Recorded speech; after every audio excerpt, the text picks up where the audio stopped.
Merci à toi d'avoir cliqué sur cette vidéo comme tu as pu le voir sur le titre et sur la miniature. Aujourd'hui, mesdames et messieurs, je vous présente un top 10 des meilleures séries Netflix de 2024 qui sont sorties entre fin 2023 dans les fins fonds Netflix et tout simplement 2024. Vous allez kiffer, il y en a pour tous les goûts. Bref, sans plus de papelote, c'est parti. On commence ce top 10 des séries Netflix avec une première série, mini-série finalement, comédie française créée, écrite et réalisée par Igor Gottesman, co-créée et co-écrite avec Pierre Ninet. Diffusé le 30 avril 2024, je pense que certains ont déjà en tête, c'est Fiasco. Attendez, je vais vous expliquer pourquoi je la présente. Je sais que c'est très mitigé, moi j'aime bien un peu de temps en temps regarder avec mes potes ou autres des séries qui on se prend pas la tête, juste c'est débile, c'est drôle, ça fait des rêves et honnêtement ça en fait partie. Fiasco pour moi je le classe un peu en dessous, mais c'est du même style que Le Flambeau ou La Flamme de Jonathan Cohen. On est clairement sur une série, si tu réfléchis pas, tu tapes des trucs, des rêves, c'est débile. On aime quand c'est débile. D'ailleurs, il y a 7 épisodes d'environ entre 30 à 40 minutes, donc c'est très simple, très regardable. Tu peux te le taper en un week-end si tu veux avec tes potes. Bref, je vous la présente en début comme ça. Pour ceux qui cherchent une série avec leurs potes, honnêtement, je vous la conseille. C'est drôle, ça fait plaisir, on aime bien. En plus, il y a Pierre Ninet, il y a aussi Igor Gottesman, il y a aussi François Civil, il y a Géraldine Nakache. Enfin bref, il y a du beau monde, ça fait plaisir. On passe ensuite au top 9, Un homme, un vrai, une série drame un peu on va dire politique, sociale, très prenante, très à regarder seul, pas regarder en famille. Pourquoi? Pour plusieurs raisons, je vous dis directement le synopsis. Lorsque le mania de l'immobilier Charlie Crocker est menacé de sa faillite, les intérêts politiques et commerciaux s'entrechoquent, tandis qu'il défend son empire contre ceux qui tentent de tirer profit de sa disgrâce. Il y a 6 épisodes d'environ 45 minutes, 1 heure, donc là clairement tu peux regarder ça en un week-end, voire en une journée si t'es chaud. Là, c'est sur une série plus politique, plus personnelle, plus intéressante. Ceux qui font des études en sociopolitique ou des études, on va dire, psychologiques, etc. Ça peut vous intéresser. Moi, c'est une série que j'aime bien parce qu'elle est courte, elle est simple, elle est efficace. Et puis, on aime bien aussi les séries Netflix où c'est un peu à la Gentleman, à les hommes, les enjeux de confiance, etc. Honnêtement, elle fait plaisir, c'est cool, c'est un drame, très simple à regarder. Moi, je vous la conseille fortement. Elle est notée du coup à 3,4 sur 5. Je rappelle que les notes ne veulent presque rien dire, surtout qu'elle est sortie le 6 mai 2024, donc c'est très récent. On enchaîne sur le top 8. Pour le top 8, on va enchaîner sur Parasite The Grey, série très récente aussi sortie il y a moins de 2 mois, donc le 5 avril 2024, série produite en Corée du Sud. Il y a une deuxième et une troisième saison qui vont à skip bientôt arriver, voilà. Note de 3,6 sur 5, il y a 16 épisodes d'environ 45 minutes, 1 heure, très simple, très facile à regarder, qui a plutôt bien marché, série plutôt horreur, je vous lis le synopsis maintenant. Alors que des formes de vie parasitaires non identifiées qui subsistent aux dépens d'hôtes humains cherchent à accroître leur puissance et commencent à perturber la société, un groupe d'humains déclare la guerre à l'envahisseur. Là, on est sur une série horreur, science-fiction que je kiffe bien, vous le savez, vous l'avez vu sur Netflix, même en dehors de Netflix, sur les gros films, etc. La Corée du Sud, ils sont chauds. En ce moment, ils produisent des bangers, c'est un truc que je vous conseille, série très courte. Donc dès le deuxième épisode, si vous aimez, vous continuez, si vous aimez pas, vous arrêtez parce que là, on rentre directement dans la matière, il y a de l'action, il y a de la science-fiction, il y a de l'horreur, il y a des belles images, c'est ça qu'on aime. Pour ce top 7, on enchaîne sur Better Than Us. Mon accent anglais horrible, je suis désolé. Série qui est sortie en fin 2019, je vous la présente pourquoi? Parce qu'elle a été enlevée Netflix, elle vient d'être remise récemment, on ne sait pas pourquoi. Beaucoup de gens sont tombés dessus, donc elle a été remise récemment dans le top 10 de nouveau, donc c'était top 15, top 10, je sais plus. Bref, incroyable. Il y a 16 épisodes d'environ 45 minutes, 1 heure. Là, pour tous ceux qui aiment bien un peu Black Mirror et les séries un peu science-fiction, humain, IA et tout, vous allez kiffer. C'est une série qui est produite du coup, qui a été écrite et produite etc. En Russie. Donc les Russes aussi, ils produisent pas souvent des films, des séries, mais quand ça produit, c'est des bangers. Honnêtement, en science-fiction, ils sont très forts les Russes. Je vous conseille. Honnêtement, ça va faire plaisir. Une bonne série à regarder aussi avec vos potes en famille, pourquoi pas. Mais moi, c'est plus ce genre de série personnellement, je regarderai tout seul parce que c'est une petite série pépère, c'est une petite pépite que je vous partage comme ça. Ça fait plaisir. On enchaîne directement. Pour ce top 6, on enchaîne directement sur une série qui s'appelle Les Ailes de l'Ambition. Il y a 3 saisons. La saison 3 vient de sortir directement il y a moins de 2 mois, là en 2024. Ça s'appelle Les Ailes de l'Ambition. On est environ, je dirais, sur, je sais plus de mémoire, donc on est à 8 épisodes d'environ 45 minutes par saison. Donc plutôt cool, pas trop longue, pas trop courte. C'est une bonne série qu'on aime bien, quoi, finalement. Je vous dis rapidement en quoi ça s'agit, le synopsis. Donc c'est la vie de rêve d'une célèbre présentatrice de télé s'écroule lorsqu'une stagiaire ambitieuse commence à saboter son travail et à semer la discorde dans son mariage. Série entre violence, sexe, etc.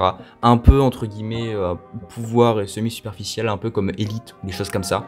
Peut-être un peu mieux, je dirais, que Elite. Enfin, après, c'est deux styles quand même différents, mais c'est dans le même style. Voilà, si vous kiffez un peu les drames, un peu romantique et clairement drame, vous allez sûrement kiffer cette série là. Je vous présente comme ça, il y en a un peu pour tout le monde, pour les gens qui cherchaient un peu marre de voir la saison numéro 8 de Elite. C'est une série qui est plutôt pas mal, que je vous conseille si vous kiffez les séries dans cette continuité là. Bref, on enchaîne sur la série numéro 5. Pour la série numéro 5 s'appelle Le Problème à 3 corps, il y a une saison 2 et 3 qui arrivent très rapidement, qui ont été produites ensemble, ça arrive très rapidement sur Netflix et sur les grosses productions, ils produisent directement en fait 2 saisons d'affilée, comme sur Stranger Things qu'on a pu voir il y a en 2022 il me semble. Bref, série science-fiction, pour l'instant il n'y a qu'une saison disponible d'environ 8 épisodes de 45 minutes, je vous dis le synopsis directement.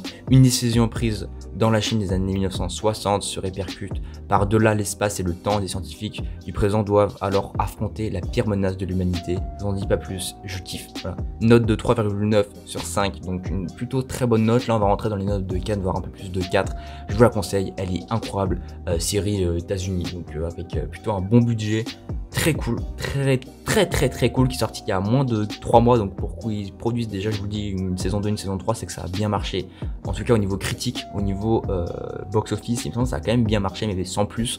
Bref, un peu semi sous-côté, je vous le conseille. Honnêtement, là je vous le conseille, c'est une science-fiction à regarder en famille, à regarder seul, on s'en fout, mais vraiment à ne pas louper ça en 2024, c'est un banger.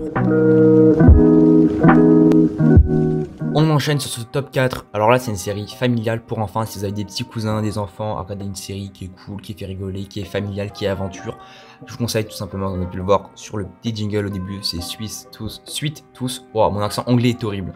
Foutez-moi de ma gueule dans les commentaires, je le sais. Bref, 3,9 sur 5. Très cool, trop sympa. La saison 3 est sortie très récemment. Il y a sûrement des rumeurs pour la saison 4 qui sortira l'année prochaine. Je vous le conseille, je vous dis le scénario très rapidement. Plusieurs années après la mutation provoquée par le grand effondrement, un hybride mi-garçon mi-cerf se lie d'amitié contre toute attente avec un marginal solitaire. Ensemble, ils s'engagent dans une aventure à travers une planète ravagée.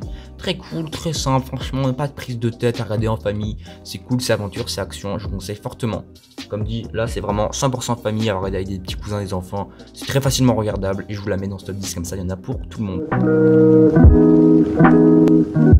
Mesdames et messieurs, nous rentrons dans le top 3. Là, je vous présente mes 3 séries préférées directement de 2023-2024. Pourquoi? Parce que cette série s'appelle Acharné, ou littéralement Bif, sortie très récemment, en fin 2023, qui a eu plusieurs prix. Pour l'instant, il y a une saison de 10 épisodes d'environ 50 minutes, 1 heure. Un banger noté à 4,1 sur 5, je vous le conseille fortement, je vous le dis rapidement le synopsis. Après avoir été impliqué dans une scène de violence routière, 2 parfaits inconnus voient leur vie déraper de manière tragique. Ils vont alors devoir s'entraider dans cette épreuve. Là on est clairement sur un peu l'effet papillon, l'effet boule de neige, vous savez, à partir du moment... Enfin, il se passe une chose dans ta vie en fait, tout va se découler de ce mouvement-là. Effet boule de neige, effet papillon, mais là c'est un peu en dystopique. Bref, incroyable. Honnêtement, je kiffe. Je pense que c'est une de mes séries top 10 séries préférées, tout confondu, toute année confondue. Je l'ai vraiment kiffé. Certaines scènes et tout, très cinématographique, très social, très personnel, très bien. J'ai moyennement aimé la fin, enfin le milieu fin, mais le début est incroyable et la toute fin est vraiment géniale. Je vous conseille fortement pour les fanatiques de cinéma aussi. Vous allez avoir quelques rêves et comme dit, elle a été récompensée dans plusieurs festivals très importants sur cette planète. Donc je vous conseille absolument d'aller voir cette série que je classe directement en top 3. Mesdames et messieurs, roulement de tambour encore une fois pour The Gentleman. Pardon, je parlais peut-être un peu fort. De Guy Ritchie, tout simplement un grand réalisateur américain que je kiffe de fou, qui avait déjà fait The Gentleman, donc un film sorti en 2022 ou 2021, je ne sais plus. Là, c'est une série sortie très récemment, donc le 7 mars 2024. Il y a 8 épisodes d'environ 45 minutes, 1 heure. Une saison 2 et saison 3 serait peut-être en production parce qu'il y a eu un grand succès. Mais c'est pas un style Casa de Papel, Squid Game qui ont fait des 150-60 millions de visionnages. Par contre, on est quand même sur un, je crois, presque 10 millions. C'est une folie. Honnêtement, j'ai bien kiffé entre drame, comédie, humour, gangster, un peu vraiment The Gentleman. Tu vois, on n'est pas sur les gangsters d'Empire de Cannabis à 2 francs 6 sous là. Là, on est clairement sur un bon truc où c'est du bon gentleman. Ils ont des beaux costumes, il se passe des trucs, c'est cool. C'est à regarder en famille, à regarder tout seul, on s'en fiche, mais à regarder absolument, je vous le conseille. Vraiment, vous allez passer un bon moment. Et pour ce top 1, mesdames et messieurs, c'est Ripley. Ripley, certains vont me dire, mais c'est un film, Melvin, qu'est-ce qu'il nous veut là? Et non, mesdames et messieurs, ils ont sorti une série très récemment, le 4 avril 2024, tout simplement une adaptation du film qui s'appelle Le talentueux Monsieur Ripley, qui est totalement folle. Une série où je sais plus d'ailleurs combien il y a d'épisodes, mais il n'y en a pas beaucoup. Ça doit être 6 ou 8 épisodes d'environ 45 minutes. Une série folle, vraiment folle, de 4,3 sur 5. Là, on est en plus une série en noir et blanc, très beau, très esthétique, très plastique, très symbolique dans ses plans, c'est en noir et blanc, il y a de l'intensité. Tous ceux qui kiffent, qui font des trucs de cinéma, de photographie, etc., allez absolument voir cette série. Vous allez kiffer aussi les personnes qui kiffent le cinéma, pour tous les puristes, etc. Elle est folle. Honnêtement, elle est folle. Elle est vraiment folle. J'ai rien d'autre à vous dire. Je vais vous dire rapidement le synopsis. Un homme riche engage un escroc malchanceux, Tom Ripley, pour qu'il se rende en Italie afin d'inciter son fils vagabond à rentrer chez lui. L'acceptation du travail par Tom est la première étape d'une vie de tromperie, de fraude et de meurtre. Elle est folle. On est vraiment sur un banger. Je pense pareil, top 10 de mes séries préférées, toutes séries confondues de tous les temps, de tout l'univers. Bref, à regarder absolument, je la classe directement en top 1 de ces séries de 2024. Merci à toi d'avoir regardé cette vidéo. Comme tu as pu le voir, comme j'ai pu le dire au début, c'est une chaîne 100% cinéma, donc n'hésite pas à t'abonner si tu kiffes ça. On est minimum à une vidéo toutes les semaines, voire minimum une vidéo toutes les 2 semaines, et entre 1 à 2 vidéos courtes, donc short, par jour, que ce soit des shorts ou aussi sur Insta, TikTok. Vous pouvez rejoindre tous mes réseaux, sont dans la description aussi sur ma chaîne principale. Bref, merci à toi d'avoir regardé cette vidéo, gros bisous, et marque plein de commentaires, tu peux t'abonner, peace.